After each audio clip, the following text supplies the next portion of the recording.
20살부터 23살까지 3년 정도 운동 생활했었고요. 도합 5년 가까이가 되는 것 같습니다.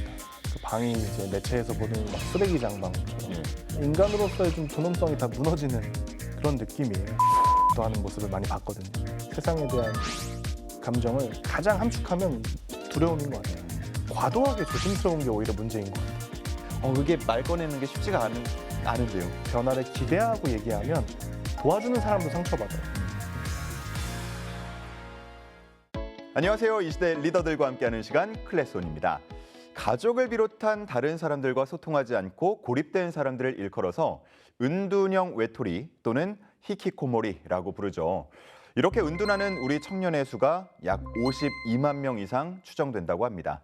자, 그래서 오늘은 이들의 자립을 위해서 앞장서고 있는 이른바 은둔 경력직 유승규 대표와 함께하겠습니다. 안녕하십니까? 네, 안녕하세요.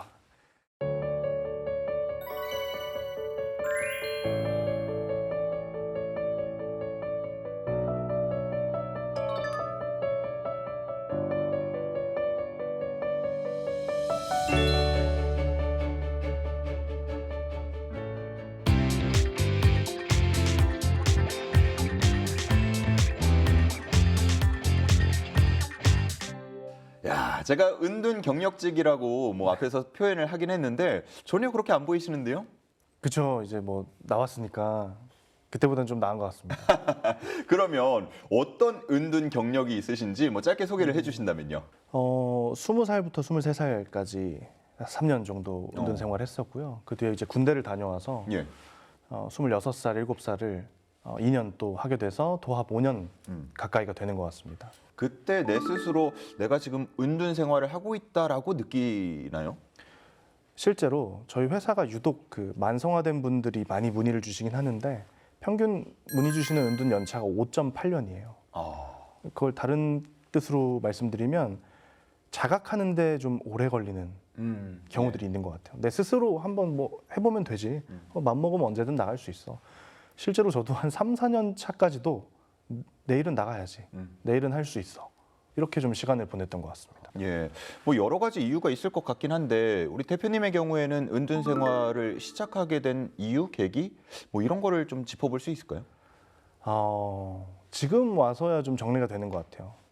한동안도 잘 몰랐고 예. 처음에는 그냥 이제 부모님을 미워하기만 했던 시절도 있습니다만 부모님을. 네, 크게 두 가지인 것 같아요. 그 제사를 지내는 문화가 있잖아요. 그렇죠. 네, 저희 집이 조금 유독 많이 했던 것 같아요. 고조 할아버지 때까지. 크게 하고. 네, 그걸 또 어머니가 장손 며느리라는 이름으로 집안에서 좀 독박을 쓰셨어요. 도와주는 사람도 많이 없었던 것 같고 아버지는 또 해외에서 공부를 하고 계셨어요. 진짜 힘드셨겠네요. 그렇죠. 지금 그런 집이 있으면 참 숨막힐 텐데 이제 그 당시 어머님은 그게 이제 버티는 게 좀 미덕이다라고 여기셨던 것 같아요. 네. 근데 사실은 안 버텨졌던 것 같아요. 그래서 항상 저한테 그 스트레스를 좀 쏟아내셨고 아하. 실제로 어머니가 좀 자살 시도하는 모습을 많이 봤거든요. 그러니까 거품 물고 쓰러지면 우황청심환을 사러 가는 게 제 일상이었고 베란다에서 뛰어내리려고 하시거나 졸도하시는 모습들 그런 것들을 보면서 고민을 말하지 못하는 사람으로 성장을 했던 것 같아요. 오히려 계속 들어줘야 되는 입장. 네, 그래서 표면적인 이야기는 나눴지만 어떤 진짜 내 고민을 이야기하지 못하게 되는 게 첫 번째였고요. 두 번째는 그러다 보니까 저도 숨 쉴 구멍이 필요하잖아요. 예. 누구나 그럴 텐데 온라인 게임을 좋아했어요. 그 당시에. 예. 근데 지금 돌이켜 보면 게임을 한 적이 거의 없는 것 같습니다. 그럼요. 사실 거기서도 일종의 경영을 했던 것 같아요. 경영을 했다. 네, 그러니까 어떤 길드나 소위 그런 예. 집단이 있잖아요. 집안에서 숨 쉴 구멍이 없으니까 뭔가 내가 편한 집단을 만들고 싶었던 것 같아요. 저는 이게 하나의 숨 쉴 구멍이고 우리 세대의 새로운 어떤 놀이터 이런 개념으로 생각했다면 이제 그걸 같이 열심히 했던 친구들도 저랑은 좀 다른 가치관을 가지고 있었던 거죠. 예. 20살이 되자 이제 형도 정신 차려야지. 언제까지 이런 쓸모없는 거 할 거야. 이런 말들이 좀 어느 날 갑자기 비수처럼 딱 꽂히기 시작하면서 나는 얘기할 사람이 없는데 예. 내가 뭔가 잘못 살았나? 여기서의 인간관계는 진짜가 아닌가? 내가 살기 위해 하는 행위였음에도 불구하고 되게 부채감이 많이 들었던 것 같아요. 쓸모없는 일을 하고 있다. 예. 그러니까 나의 좀 어려움이나 힘듦 혹은 고민 같은 것들을 주위에 얘기를 하려고 해도 결국 또 내 탓을 하게 되고 이런 과정들을 거듭하면서 은둔을 하게 되는 경우들이 좀 생기는 것 같네요.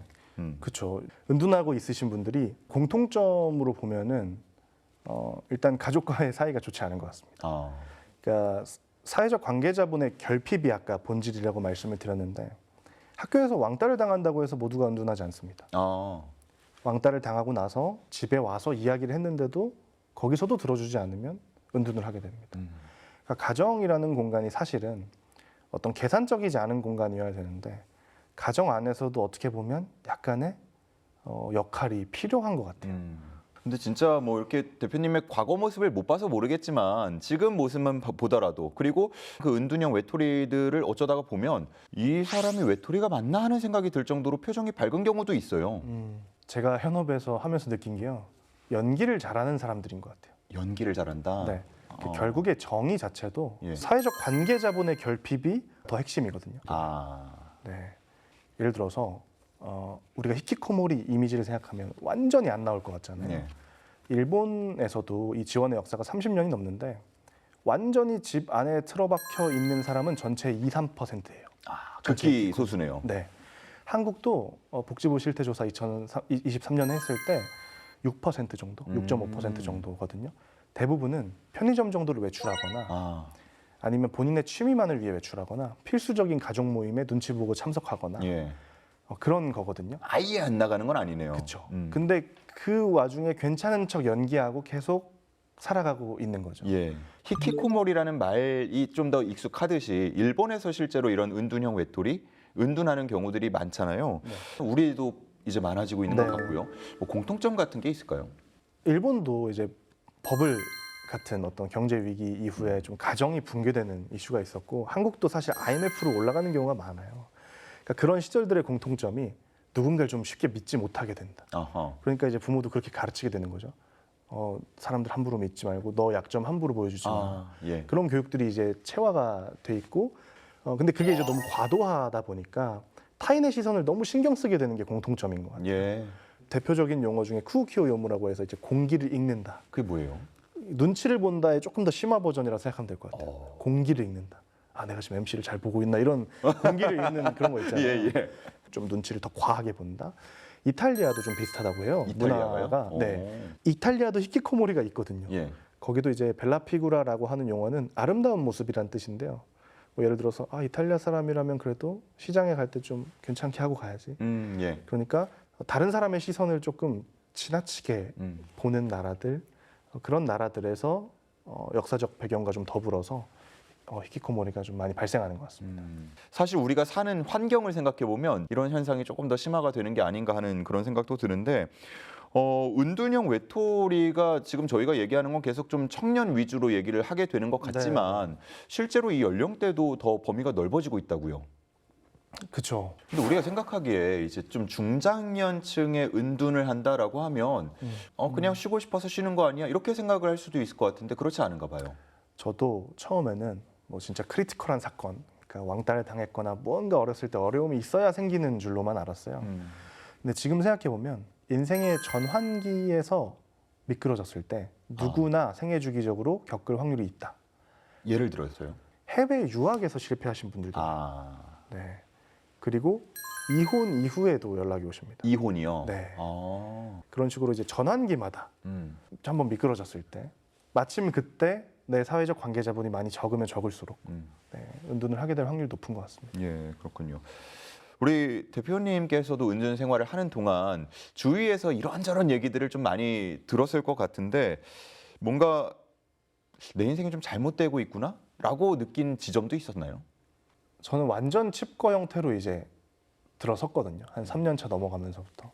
그 방이 이제 매체에서 보는 막 쓰레기장 방처럼. 예. 대표님 방을 저희가 준비를 해봤는데 이 모습이었어요. 그렇죠. 예, 와, 뭔가 저게 좀 상상이 좀 잘 안 가긴 합니다. 그렇죠. 저기 있으면은 사실 공기도 안 좋고요. 그리고 뭐 벌레도 많고 뭔가 인간으로서의 좀 존엄성이 다 무너지는 그런 느낌이에요. 근데 그만큼 무기력해졌던 것 같은데 외출을 아예 못하니까 이제 뭐 배달 음식 같은 걸로 시켜 먹다 보니 쓰레기는 나날이 쌓여가고 저거를 누구한테 보여준다는 건 약간 상상이 안 되잖아요. 근데 그렇죠. 사실은 모든 문제가 저 정도 지경에 이르면 누구의 도움이 필요한 거예요. 근데 저도 개인적인 차원의 노력만 하다가 한 30번도 저걸 다시 치웠다가 똑같이 반복이 됐어요. 아, 그래요? 네. 그렇다 보니까 어느 날은 너무 비참한 거예요. 난 진짜 쓰레기다. 나는 뭐 어떻게 이런 일이 어른이라고 할 수 없다. 이거는 그냥 뭔가 문제가 있다. 나는. 그래서 진짜 마지막 해에 진짜 펑펑 울었던 기억이 있어요. 그렇게 뭐 30번도 치웠다가 다시 쌓였다가 이 과정이 반복이 됐는데 더 이상 반복되지 않고 방 밖으로 나올 수 있었던 그 뭐 결정적인 계기는 뭘까요? 약간 생존을 위해서라도 나보다 더 우울한 사람을 보고 싶었어요. 그래서 우울한 사람이 나오는 영화들을 찾아보기 시작했습니다. 예, 그래서 그때 봤던 게 김씨표류기라는 영화랑 예. 그리고 이제 봉준호 감독의 단편 중에 흔들리는 도쿄라는 작품이 있어요. 둘 다 히키코모리를 소재로 한 영화예요. 근데 그 영화를 보다가 주인공의 삶이 저랑 너무 비슷한 거예요. 네. 그래서 히키코모리일 수도 있나 내가? 이런 자각을 저도 5년 차가 돼서 하게 된 거죠. 작품을 통해서. 네. 그래서 히키코모리를 검색해 보기 시작합니다. 그때부터. 그러다가 일본에서 그걸 전문적으로 지원하는 회사에 한국 지사가 있었어요. 예. 딱 한 군데가. 그래서 그곳의 홈페이지에 들어가 본 순간 여기다. 그날로 뭔가 추진이 좀 붙어가지고 예. 막 쓰레기방 다 치우고 그곳 쉐어하우스에 입주한 게 극복의 계기였던 것 같아요. 그 홈페이지에서 어떤 모습을 보셨던 거예요? 뭔가 일본의 히키코모리, 한국의 은둔형 외톨이라고 불리는 사람들, 호주의 니트족이라고 불리는 사람들, 이 사람들이 다 같이 모여서 뭔가 회복을 위해서 좀 으쌰으쌰 하는 분위기였어요. 그래서 저기에 가면 나랑 비슷한 사람들이 있겠다. 그럼 뭔가 같이 뭘 해볼 수 있지 않을까? 이런 마음이었고 실제로도 그때부터 제 인생의 어떤 변화가 시작된 거죠. 개인적인 노력에서부터 타인과 같이 하는 노력으로. 네. 그럼 대표님은 직접 쉐어하우스에 찾아가셨던 거예요? 그렇게 됐습니다. 네. 자, 그렇게 해서 쉐어하우스에 들어가시고 나서 그 뒤에 생활이 어땠는지 궁금해요. 원하는 대로 좀 변화가 일어났습니까? 처음에는 한 달 동안 아무것도 안 시키는 거예요. 그냥 들어왔는데. 네. 근데 지금 그게 참 많이 이해가 돼요. 왜냐하면 그 은둔을 하면은 제 3자가 봤을 때는 지금까지 많이 쉬었잖아. 그러니까 이제부터 열심히 해야지. 이렇게 더 압박을 넣게 되거든요. 네. 근데 사실 그 상황에 있는 사람이 마음 편하게 하루하루를 보냈을까요? 사실은 되게 불안하고 이렇게 살면 안 된다는 걸 본인이 누구보다 잘 알고 있죠. 그래서 진짜 엄청 많이 잔 것 같아요. 편하게. 아, 편하게. 네, 그게 엄청 핵심이네요. 네. 그리고 나서 회복이 좀 된 다음에는 아침 당번부터 시작을 했어요. 예. 이제 일본에서 이제 어떻게 보면 히키코모리 친구들도 같이 여기 서울에서 살고 있었으니까 아, 일본 히키코모리들이. 예. 그들 중에 이제 어학당을 가야 되는 친구들도 있었는데 아침에 제가 무조건 깨워야 되는 게 미션인 거죠. 예. 그러니까 아침에 그냥 일어나라는 사실 동기부여가 잘 안 되잖아요. 예. 특히나 무너져 있는 사람들이 그게 잘 안 되는데 제가 안 깨우면 이들이 학교를 못 가고 약간 부모의 입장을 경험하게 되는 거죠. 그리고 나랑 비슷한 어려움이 있었던 친구들이기도 하니까 더 잘해주고 싶은 마음이 있어서 좀 책임감이 생기기 시작했던 것 같아요. 진짜 방에 가서 깨워요. 일어나라고. 그렇게 깨우고 밥 먹이고 그리고 나서 뭔가 회복을 위한 어떤 프로그램들 진행하고 뭐 루틴에 따라 운동도 하고 그렇게 좀 더불어서 하다 보니까 좋아지는데 물론 거기서도 안 좋아질 수 있거든요. 아, 그래요? 네, 거기서도 당연히 이제 관성이 나오고 현실이 자각되잖아요. 나 근데 지금부터 다시 학교 가면은 할 수 있나? 너무 늦었는데 이 경력의 공백을 어디 가서 뭐라고 설명하지? 그럴 때마다 또 무너지게 되는데 여기서는 누가 이제 우울해 있으면 서로 알아차려 주죠. 야, 그러지 말고 지금 목욕탕 가자. 한번 갔다 오면 또 기분이 좋아지고. 근데 그게 가정에서도 아마 그런 시도가 있었을 텐데 여기서는 비슷한 경험이 있는 사람들이 조금 더 어떤 존중의 뉘앙스로 그런 것들을 하다 보니까 좀 도움을 요청하는 법이 늘은 것 같아요. 예. 거기서. 네. 그러면은 그 생활은 몇 개월 정도 하셨던 거예요? 제가 한 6개월에서 8개월 정도? 네. 그 안에 다 해결이 된 거예요? 그치는 않았지만 그래도 그 다음에는 거기서 좀 또 일을 제안해 주셔가지고 예. 같이 한번 일을 해보지 않겠냐. 어. 그래서 그 당시에 이제 은둔고수 양성과정이라고 하는 그 당사자 출신을 종사자로 양성하는 예. 그 프로그램을 담당해서 하게 되면서 더 빨리 좋아진 것 같아요. 네. 자, 그리고 그 과정을 거치고 나중에는 아예 우리가 한번 해보자 라는 생각으로 고립 청년을 위한 사회적 기업 안 무서운 회사를 설립을 하셨는데 그 과정도 궁금해요. 이게 그 아까 말씀드린 그 일본의 사회적 기업에 도움을 받다가 사실 그게 흑자가 날 수 있는 구조가 아니거든요. 무료로 가셨다면서요? 그렇죠. 그러니까 뭔가 공헌 차원으로 참 여러 가지를 힘들게 하셨는데 그때 코로나랑 노 재팬 운동이 겹쳤어요. 예. 그래서 그 일식집을 운영하는 것이 또 수익 사업 중에 하나였는데 그 일식집에서 은둔했던 친구들이 단계적으로 일 경험하는 곳이었거든요. 그래서 그렇게 돼가지고 이제 폐업을 갑자기 하게 돼요. 본의 아니게 어떻게 보면 미움도 받는 맞아요. 상황이 됐던 네. 거고요. 되게 절망에 빠졌죠. 다시 좀 돌아갈 것 같고 그 생활로 여기서야 내 은둔을 스펙으로 쳐주지만 일반적인 사회에서는 다시 그걸 증명해야 되잖아요. 예.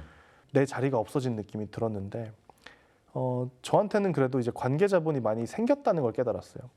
같이 회복했던 동료들 이런 친구들이 우리 같이 창업해보자. 저는 창업을 제가 꿈도 못 꿨어요. 저는 겁이 많거든요. 저는 대표셔서 당연히 주도적으로 하신 줄 알았어요. 아니요, 저는 아마 저 혼자였으면 절대 그 생각 못했을 거예요. 근데 같이 했던 친구들이 네가 대표를 해준다면 우리가 같이 한번 해보고 싶다 이렇게 얘기를 해서 그때 급격하게 준비했던 것 같아요. 이 이름을 듣고 궁금해하실 분들이 정말 많을 것 같아요. 저도 보자마자 안 무서운 회사가 뭐지 이런 생각이 들었는데 이 아이디어는 이 이름을 지은 건 대표님입니까? 아마 저였던 것 같아요. 네. 그게 가물가물해요 모두가. 야, 이름이 뭐가 중요하냐, 그냥 안 무서우면 되는 거 아니냐, 뭐 이러다가 나온 것 같아요. 근데 이제 뭐 꿈보다 해몽이라고 그렇게 짓고 나서 생각을 해보니까 결국 당사자들이 가지고 있는 세상에 대한 감정을 가장 함축하면 두려움인 것 같아요. 무서움. 안 무서운 사람이 많아지면 관계 자본이 결핍되지 않을 것이고, 그럼 우리는 더 힘들어지기 전에 고민을 털어놓을 수 있을 테니까. 그러면 안 무서운 회사도 하나 있어야 되는 거 아니냐. 이런 차원으로 좀 회사의 기존의 이미지와 좀 반전되는 연결의 뜻으로 짓게 됐습니다. 일단 뭔가 좀 신선하게 느껴지고 좀 소프트할 것 같고 그런 생각이 들긴 합니다. 자, 그러면 지금 어떻게 운영을 하고 계신지도 궁금한데 쉐어하우스 형태로 운영하시는 건가요? 네, 저희도 쉐어하우스를 운영하고 있고요. 되게 고되지만 가장 본질적인 솔루션이라고 생각하기 때문에. 근데 뭐 출퇴근이라고 해야 할까요? 그러니까 좀 왔다 갔다 하면서 본인이 조금씩 점차 나아질 수도 있는 건데 24시간 같이 생활하는 이유가 있는 거예요? 상담센터는 노쇼할 확률이 높아요. 상담센터. 네, 당사자들이 좀 무기력한 상황에서 일주일에 한 번 어디 가서 정기적으로 약속을 지킨다는 게 좀 힘들 수 있거든요. 사실 저희 쉐어하우스 대기자가요, 지금도 30명이 넘습니다. 그분들이 왜 대기를 했을까를 생각해 보면 되거든요. 다 해보신 분들이 대부분이에요. 상담도 가보시고 병원도 가보시고, 근데 진짜 안 돼서 미칠 것 같다. 그래서 유입은 좀 힘들지언정 한번 같이 살면 그 이면들을 볼 수 있어서 쉐어하우스 형태의 사업이 하나 있고요.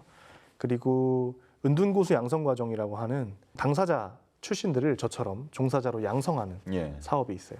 그래서 그걸 통해서 또 여러 가지 부모님을 코칭하거나 어디 강의를 나가거나 이런 활동이 있고, 또 인식 개선, 당사자들이 도움을 요청하는 그 기간이 너무 기니까요. 그걸 단축시키기 위해서 인식 개선 콘텐츠 사업, 이렇게 3가지를 하고 있습니다.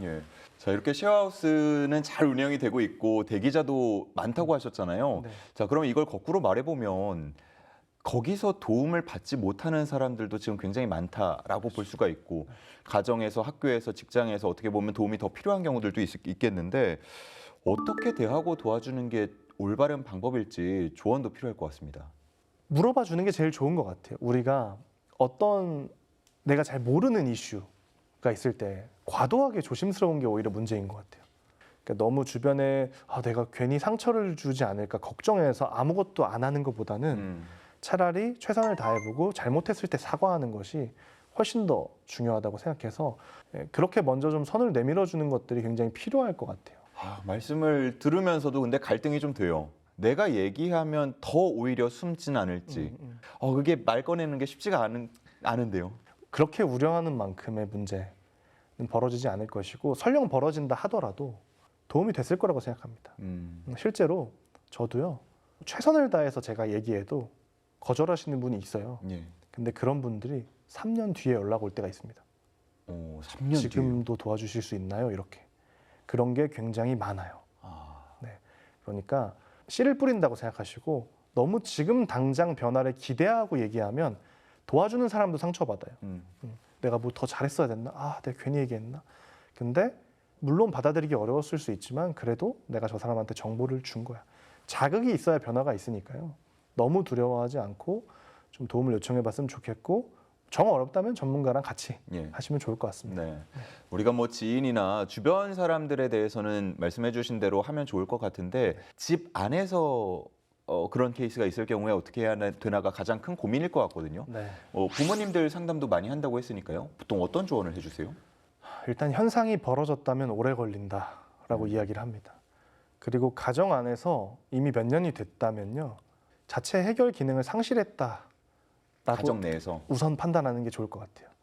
네, 그래서 이 상황을 좀 객관적으로 봐줄 수 있는 전문가랑 일단 같이 상의를 하셔서 가정의 기능을 회복해야 되는데 기능을 회복하는 것 중에 가장 중요하다고 생각하는 건요. 잡담의 기능을 회복하는 겁니다. 잡담이요? 네. 오. 우리가 되게 편한 친구들 생각해보면 진짜 말도 안 되는 얘기하면서 그렇죠. 떠들잖아요.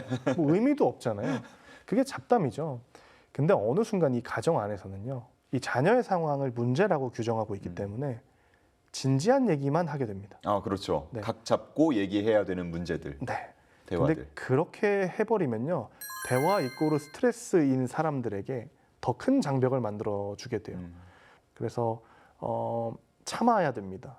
그런 요구가 올라올 때마다 더 적극적으로 잡담만을 하는 것이 굉장히 중요하고 근데 그렇게 되려면 부모의 지속력이 중요한 거예요. 지속력. 네, 왜냐하면 도울 수 있는 사람은 부모밖에 없잖아요. 안타깝게도. 그래서 사실은 가족도 이걸 나눌 수 있는 사회적 관계가 필요해요. 이걸 가족도 숨기잖아요. 예. 네. 그러니까 은둔 형한테 부모 협회도 있고요. 기지개 센터나 이런 곳에 연결돼 보시면 부모 모임들이 있을 겁니다. 그런 곳에서 자녀의 얘기를 공유해야 지속력이 생겨요.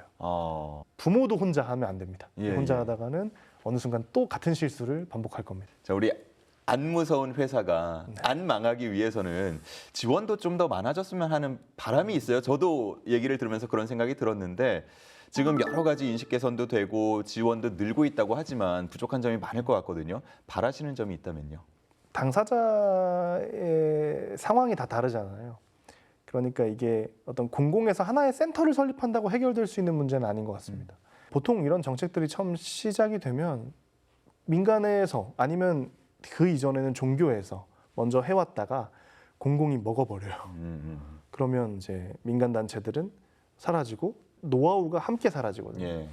그러니까 이게 엄청 지극히 휴먼 서비스고 이들이 방문 상담을 갔던 세월, 공동 생활을 했던 세월을 무시할 수 없기 때문에 공공이 이 부분을 잘 인식하고 좀 상생할 수 있는 방향으로 잘 가야지 본질적으로 이 문제가 해결되는 데 좀 도움이 되지 않을까 생각을 하고요. 결국 청년이기 때문에 일을 무시할 수 없어요. 내가 조금 위축돼 있을 때도 할 수 있을 것 같은 섹터, 이런 일자리들이 기성의 기업과 같이 콜라보돼서 많이 좀 탄생을 해줘야 될 것 같아요. 그러지 않으면 이 문제는 해결이 되지는 않을 겁니다. 네. 그러니까 뭐 인력이 늘어나고 재정이 늘어나고 이런 것도 물론 중요하겠습니다만 더 촘촘하게 들여다볼 필요가 있겠네요. 네. 때로는 상담을 해주는 것보다 같이 무언가를 해주는 게 굉장히 중요합니다. 은둔을 한 세월이 길면 길수록 병원도 잘 가지 않는 경향들이 있어요. 한 번만 제발 상담센터 한 번만 가자. 제발 소원이 없겠다. 그렇게 데려오는 거는 비추천합니다. 왜냐하면 가족을 신뢰하지 않는 상황에서 그렇게 따라왔다가 만약 제가 별로면 어떡해요? 다른 상담센터가 별로면 어떡합니까? 그럼 오히려 가족의 균열이 생긴 그 신뢰가 더 균열이 갈 거예요. 그래서 동반자적인 태도를 취해주는 게 가장 좋습니다. 이번에 가는 회사 별로일 수도 있어. 그런데 다음번 여정도 같이 찾아줄게. 같이 하자. 이렇게 좀 함께 하자라는 뉘앙스를 만들어주는 게 훨씬 더 도움이 될 거라고 생각합니다.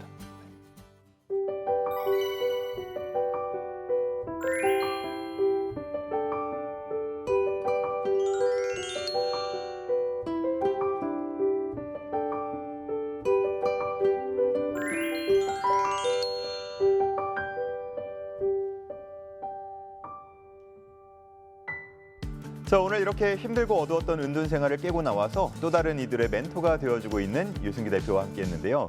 이렇게 말씀드리면 어떨지 모르겠지만 쉐어하우스를 찾는 사람들이 점점 줄어서 우리 대표님이 할 일이 없어지면 어떨까 한번 생각해 봅니다. 그때는 YTN에서 저를 좀 써주시면 언제든 환영입니다.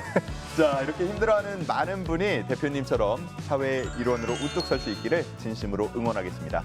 클래스온 저희는 여기서 인사드리겠습니다. 함께해 주신 여러분 고맙습니다.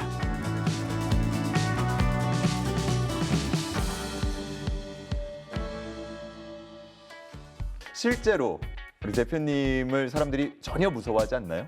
이 머리도 기르고 몸집도 크고 하다 보니까 뭐 무섭게 보시는 분들도 있는 것 같아요. 예. 저희 회사 굿즈가 하나 있는데 뒤에 안 무서운 사람이라 써 있습니다.